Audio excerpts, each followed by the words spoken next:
mwaje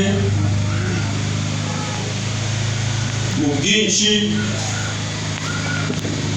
ngo tugwe mu ntege umuhungu wacu T Benjamin aronshinga indirimbo ze indwi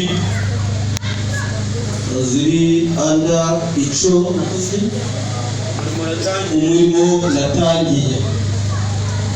Benjamin turagushimye wakoze kandi aho ndari ukwiye kugarukira ukwiye gukomezamo urongeraho izindi ndirimbo indwi kuri 20-30 gutyo tugere imbere kandi n'abandi bamukope uko patari nabi uko bite neza ugakopa ibintu byiza bikagushiramo amani nawe wagera ku yindi byara. Numvishije hariho uvuze ngo mupakane nawe ariko benshi ico ni ikintu cyiza.